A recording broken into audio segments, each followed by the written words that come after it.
My pleasure now to introduce our featured speaker, James Howard. James is a lecturer, design historian, industrial designer, inventor of some 300 products with 20 patents. He owns and operates Entrepreneurial U, a special private career school for design thinking. One of Howard's courses, Bridge, Exploring New Career Pathways, takes students through the problem-solving process, and I think I need your course. It's like we got a lot of problems. Solution, execution, and leads them to new career pathways and job opportunities. It's my pleasure to introduce James Howard.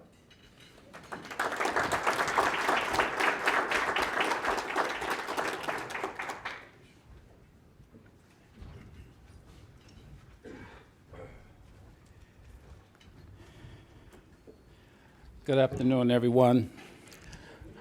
I want to begin by thanking Jack Miller.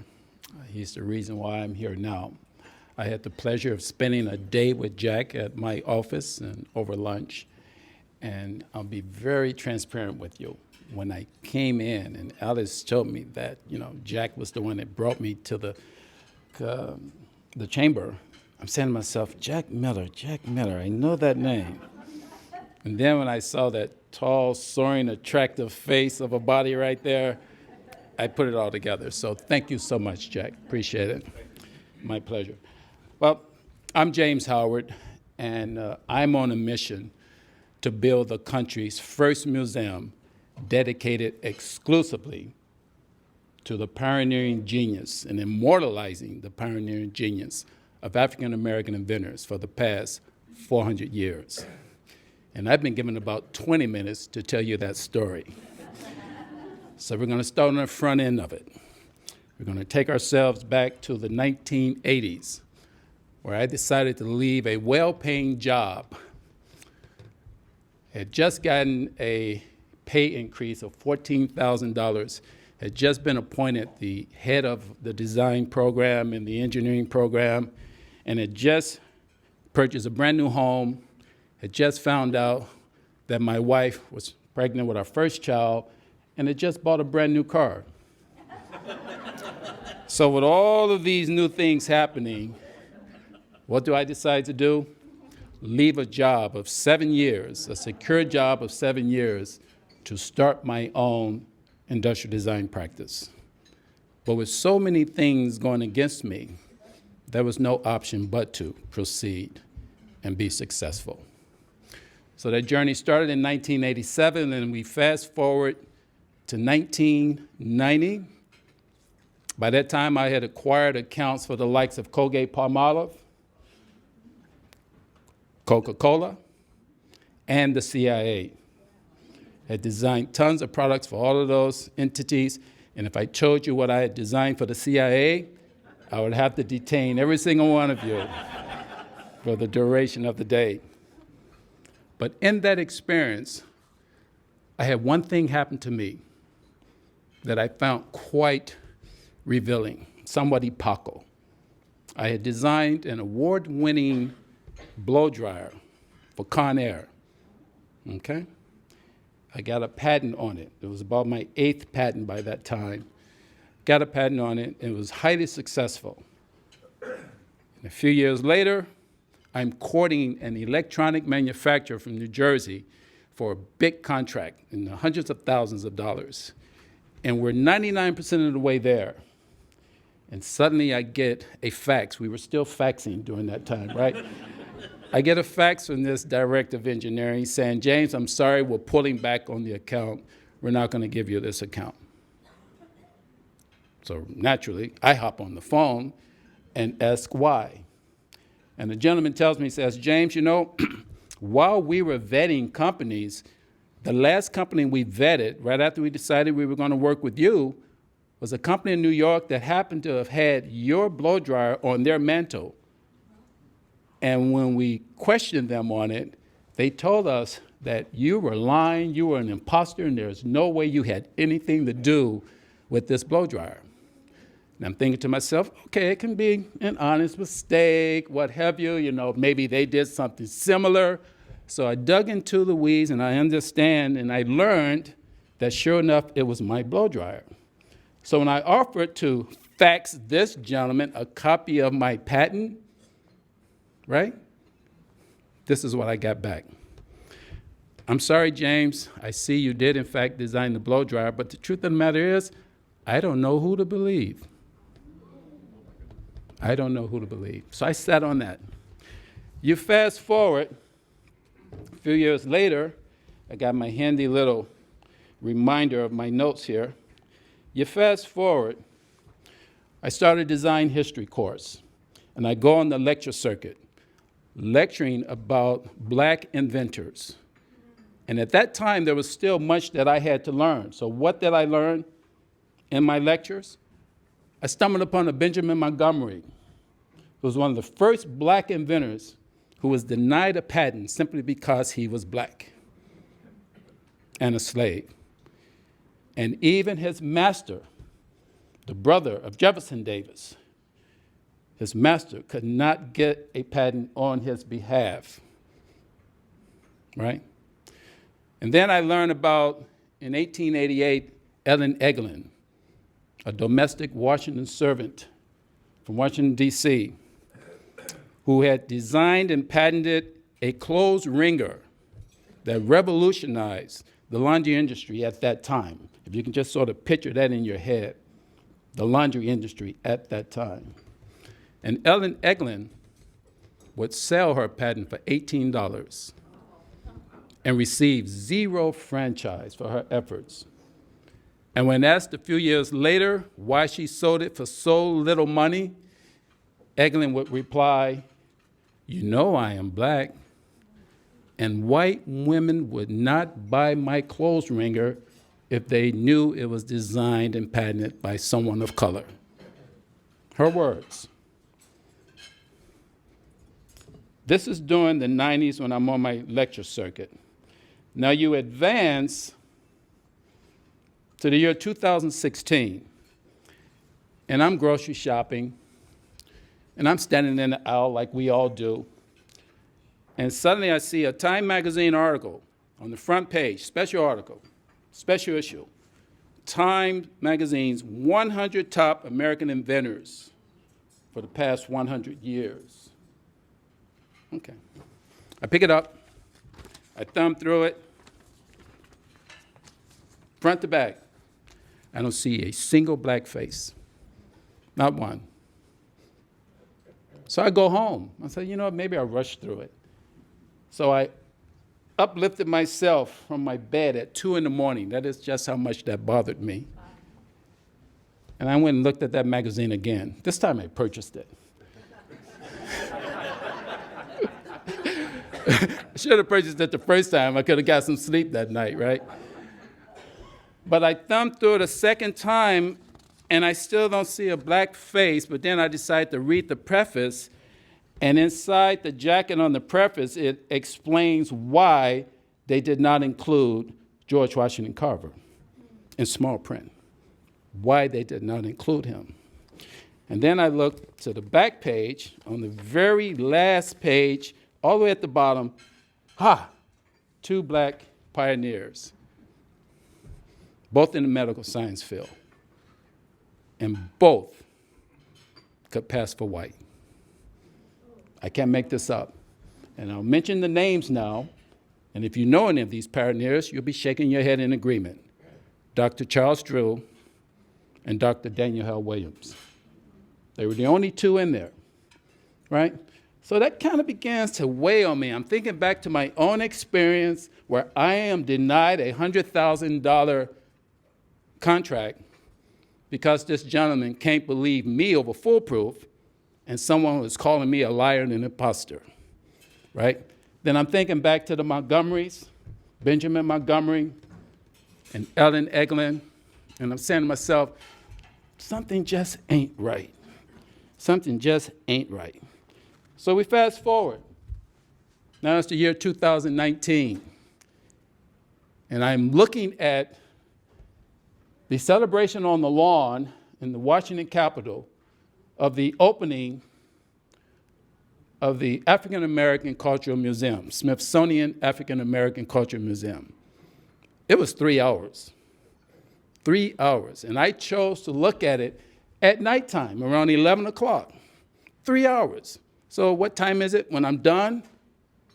2 o'clock, right? In that entire 3-hour episode, dignitary after dignitary, not a single mention of a black inventor.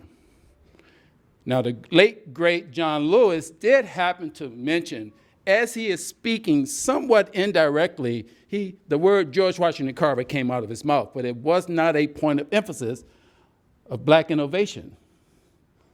It was just a passing word. One name, 3 hours. That bothered me. I go to sleep, I wake back up, and I watch it again. Okay? So it's 5 o'clock by the time I get to sleep. And I'm saying to myself, something just ain't right.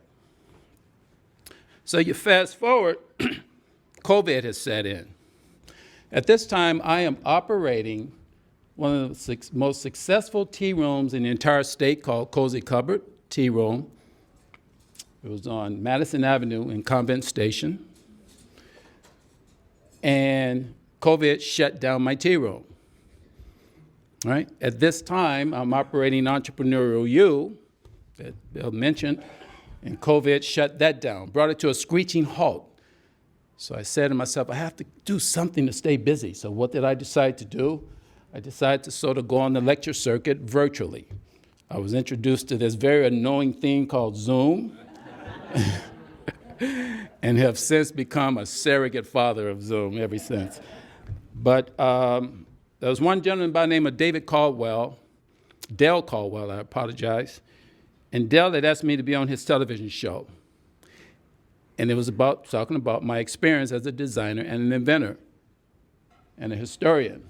And Dale asked these words at the end of the talk. He says, James, you have a very interesting history. Have you ever thought about opening up a Black Inventors Hall of Fame? And I sat on that. And within seconds, I started recounting those 2 visits to the supermarket line, where I did not find one single recognizable African-American inventor in the Time magazine. And I did not find, at that time, I thought back about me being denied this large contract, and I thought back to Eglin and Montgomery, and I looked right on the screen and told Dale, you're right, I'm gonna do it. So I started Black Inventors Hall of Fame, okay? And along that journey, in starting the Black Inventors Hall of Fame, I started reading and learning more.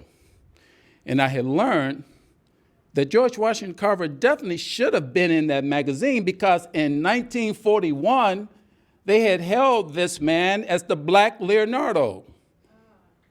And we all know what that reference is, right? The Black Leonardo.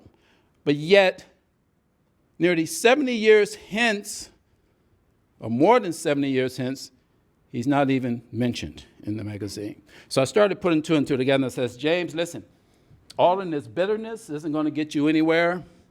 All of this second guessing isn't going to get you anywhere. You need to take the bull by the horn today and start the Black Inventors Hall of Fame. And it has operated since 2000 as a virtual museum. And now, thank you.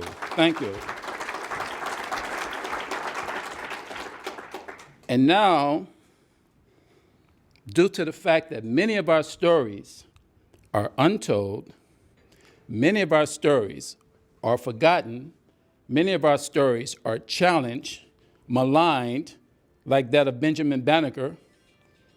Pretty much every single accomplishment Benjamin Banneker has achieved throughout his lifetime has been put to question and maligned, from the wooden clock to his contributions to the almanac, to his very assistance in surveying the land of Washington, D.C.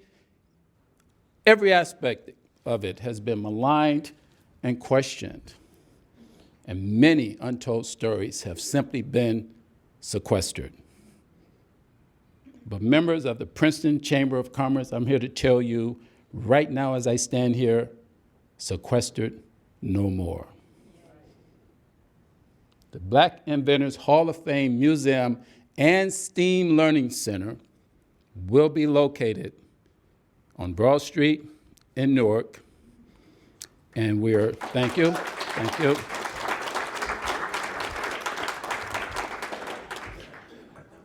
And we're targeting late 2025 for its opening. But we have a daunting task. We have a very daunting task.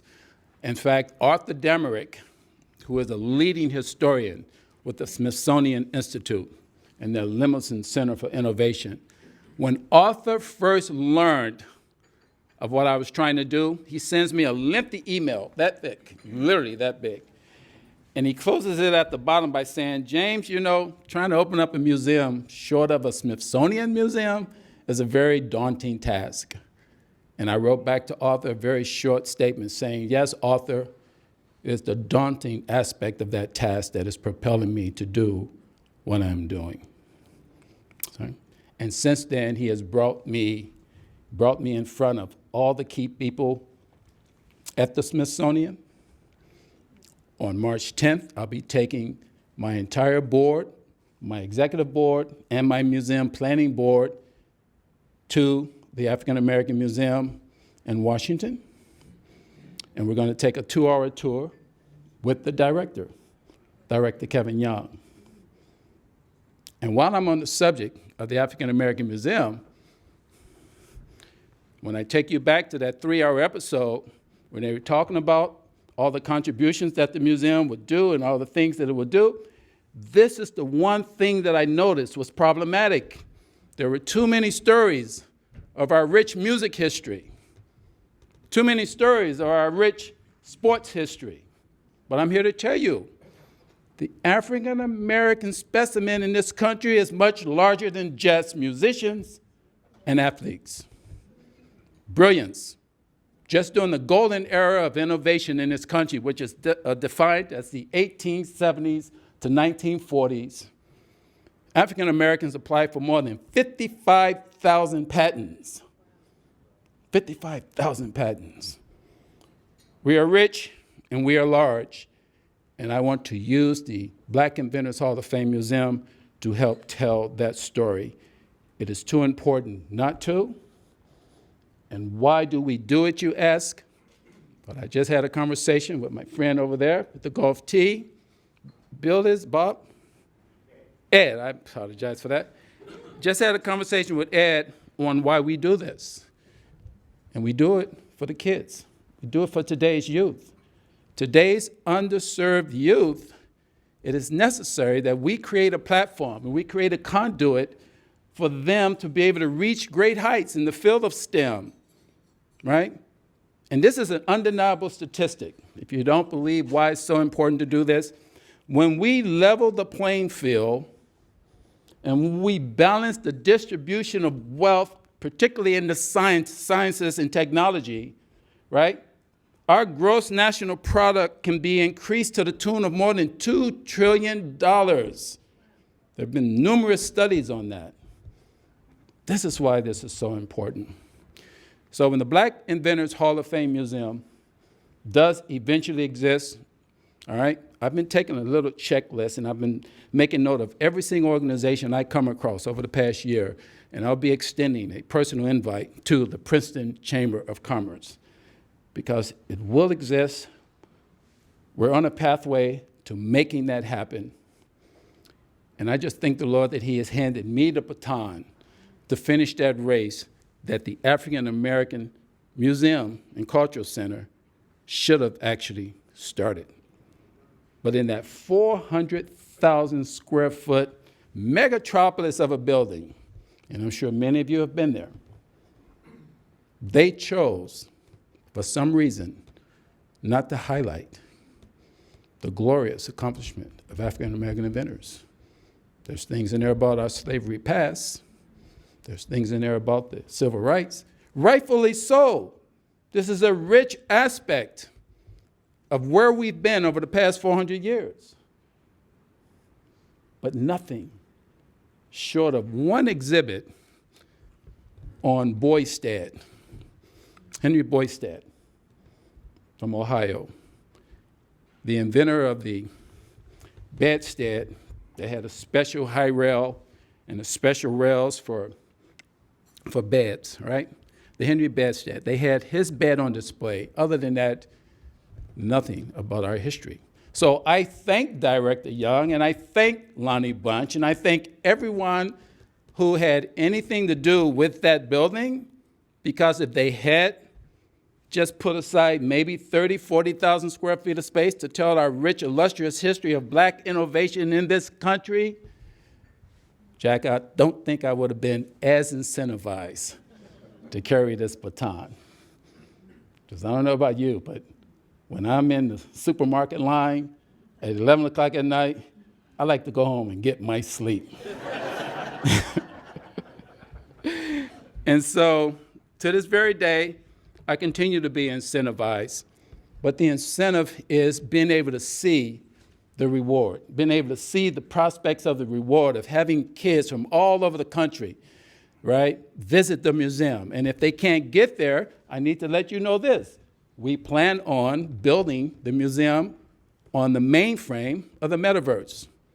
So every single kid in this country, every home, every classroom will have access to the experience. We're going to also have a metaverse library. We're going to have a Legends Hall.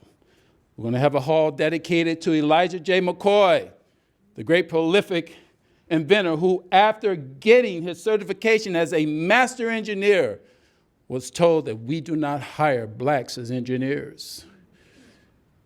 And so what did he do? He's empathetic. He decides he is going to invent a lubricating cup because he had to settle for, and please pardon this expression, particularly if we have any firemen here, right? But this was just the impression of his mother and father.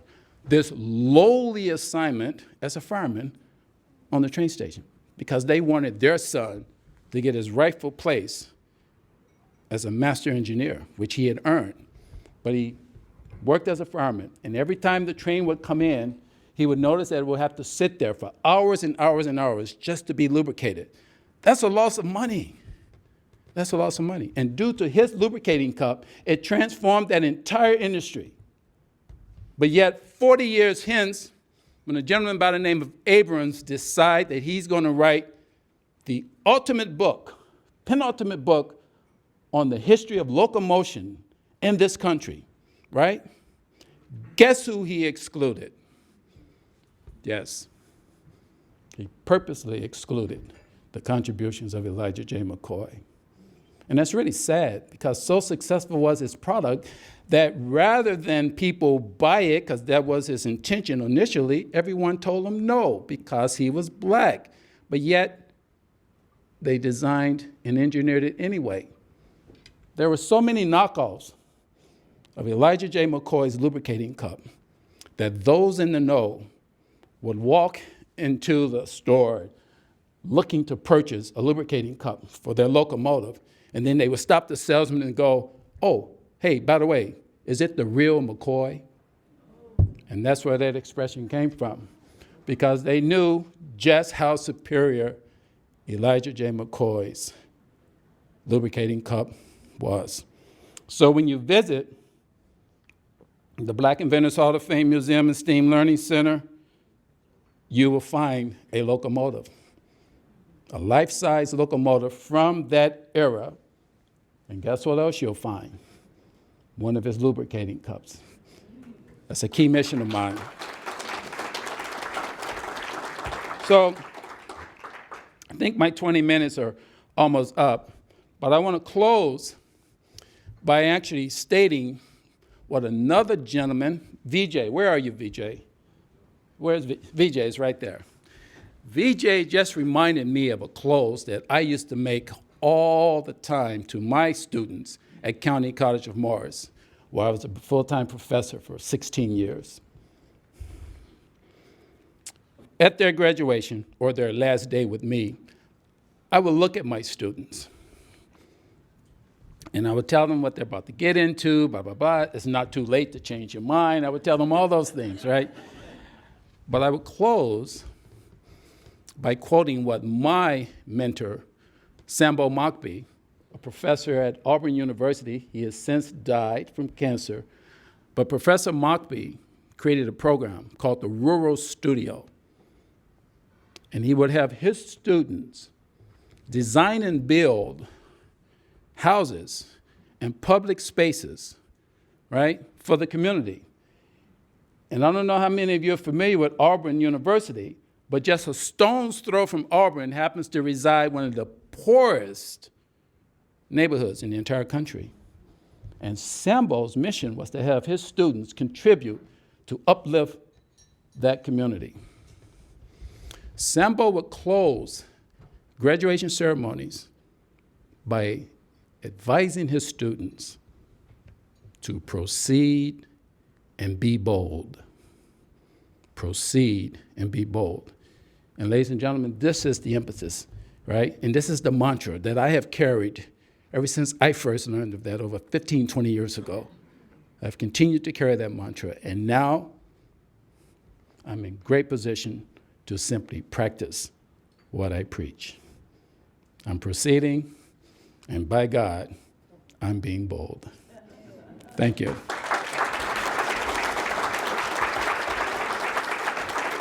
Yeah, I'll get some questions. Thank you.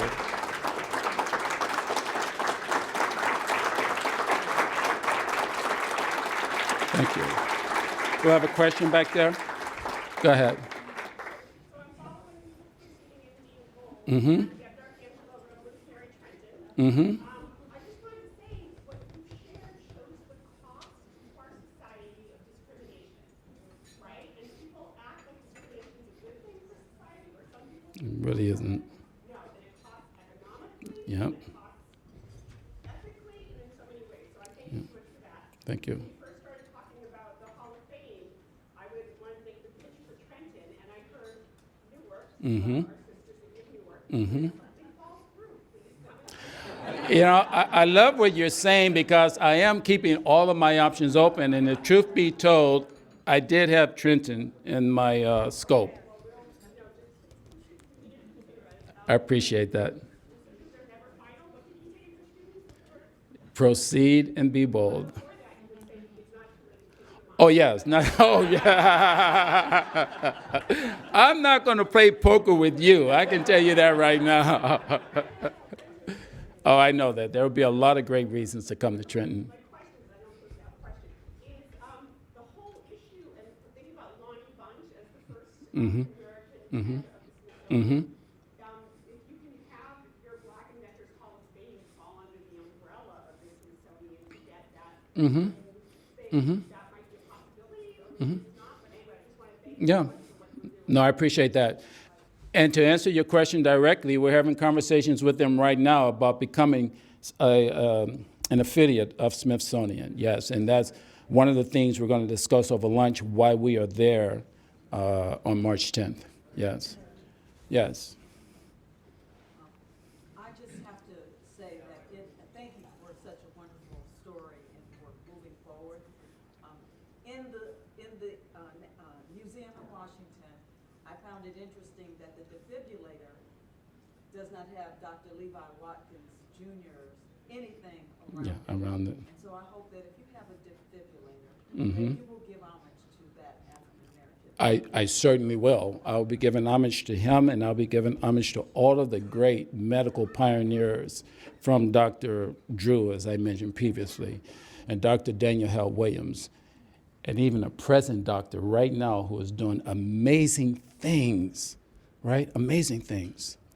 And her name is Dr. Hadalia Nicole Green, who is right now applying nanotechnology for helping to eradicate cancer off the face of this earth. And Dr. Green was preceded 400 years ago by another slave who was not a doctor, but he actually introduced the inoculation process to the Western world, right? That would eventually go on and lead to the invention of vaccines. Onesimus, in 1721, an African-American slave, introduced the inoculation process that saved the town of Boston from the ravages of smallpox. So if we just place Onesimus here and Dr. Nicole Hadalia Green here, and in between, you'll hear the stories of thousands upon thousands of untold stories of African American innovation. So yes, thank you so much for bringing that to our attention. Anyone else? Any other questions?